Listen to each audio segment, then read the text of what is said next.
हर खबर पर होगी आपकी पकड़। डाउनलोड कीजिए एबीपी लाइव ऐप। हम सीधे चलते हैं गणेश ठाकुर के पास, उनसे जानकारी लेते हैं। गणेश, क्या माहौल है आपका, किस जगह पर हैं और वहां पर आसपास के इलाकों में जो लोग हैं, क्या उनको सुरक्षित स्थानों पर ले जाया गया है?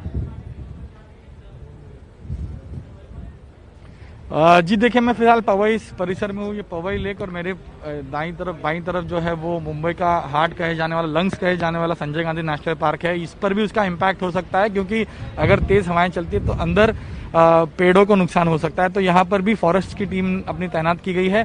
और आप पूरा अगर माहौल देखेंगे पूरे परिसर का, तो पूरा परिसर जो है इतना फिलहाल तो खुशनुमा है, लेकिन यही अगर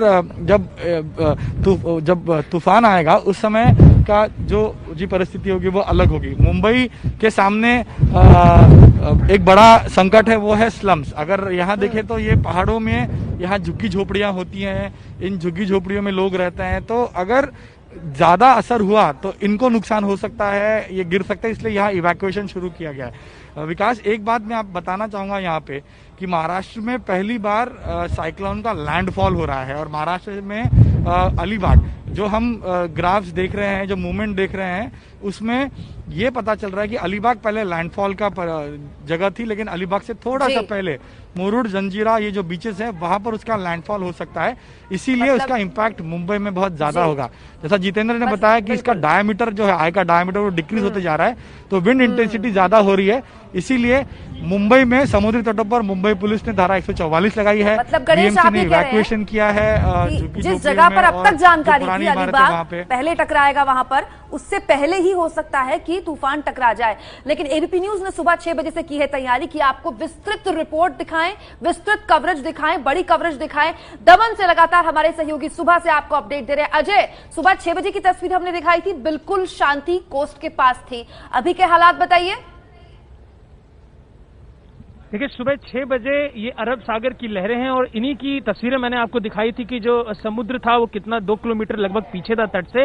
और अभी के समय में जो समुद्र है, देखिए बिल्कुल तट तक वापस आ चुका है। रिमझिम बारिश लगातार चल रही है, हवा बेहद धीमे धीमे चल रही है। पर जिस तरीके से चुनौतीपूर्ण परिस्थिति अंदाजा लगाया जा रहा था कि जो तूफान है दिन तक यहाँ पर पहुंचेगा, पर एक जो नई सूचना, नया अपडेट आया है कि महाराष्ट्र के जो तटवर्ती इलाके हैं उनसे होता हुआ इस इलाके तक आते आते उसमें संभावना कम होती दिख रही है कि जो असर होगा वो कम होगा। तो उसके लिहाज से कुछ अलग दिखाई दे रहा है।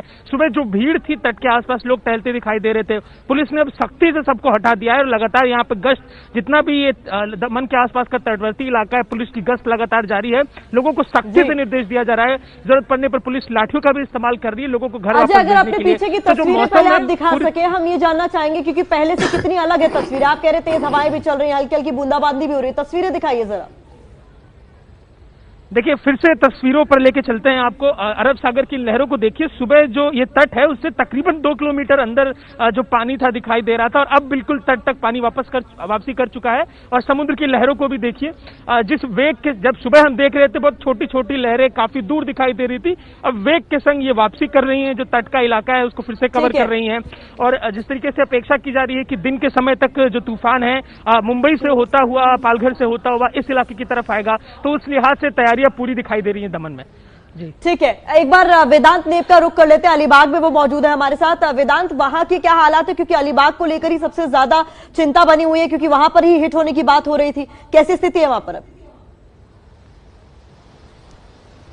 बिल्कुल प्रतिमा, यहाँ से 150 किलोमीटर दूरी पर ये निसर्ग चक्रवात तूफान है। और आप देख सकते हैं कि सुबह बड़ा शांत ये समुद्र था, लेकिन अब जो लहरें हैं वो अब ऊंची हमें देखने मिल रही है। उफान समुद्र का, उसे शुरुआत अब देखने मिल रही है। और पूरा ये जो अलीबाग का यहाँ पर आप देख सकते हैं कि अलीबाग में हवाएं भी अब तेज होने लगी है। कहा जा रहा है कि 11 से 12 के दरमियान यहाँ पर और ये तेज जो हवाएं है वो रुख पलट सकती है। और यहाँ पे जो लोग हैं, यहाँ के जो मछुआरे यहाँ पर नजदीक रहते हैं, उन्हें यहाँ से स्कूलों में, अलग अलग जगहों पर जहाँ पर सुरक्षित जगह है वहां पर ले जाया गया है। और यहाँ पर मैं फिर से आपको इस तस्वीरों में दिखाऊंगा कि ये लहरें हैं जो पूरी तरह से शांत थी, लेकिन अब जैसे जैसे 11-12 बजे तक ये लहरें और ऊंची उड़ेगी। और अब यहाँ पर देख सकते हैं कि कुछ मीटर तक, जैसे अजय ने कहा कि वहां पर जिस तरह से कुछ मीटर तक ये समुद्र का पानी था, अब धीरे धीरे किनारों पर ये पानी आने लगा है।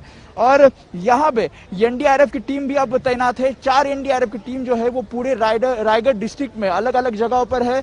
पूरी तरह से प्रशासन की ओर से तैयारी की गई है। अब यहाँ पर देख सकते हैं पुलिस भी तैनात है और ये जो समुद्र का किनारा है वो पूरी तरह से अब यहाँ पर आवाजाही है वो पूरी तरह से बंद होगी। लोग यहाँ से बाहर किए जाएंगे और पूरी सुरक्षा यहाँ पर एनडीआरएफ के जवान हो, पुलिस हो, लाइफ गार्ड्स हो, पूरी तरह से यहाँ पर तैनात किए गए हैं।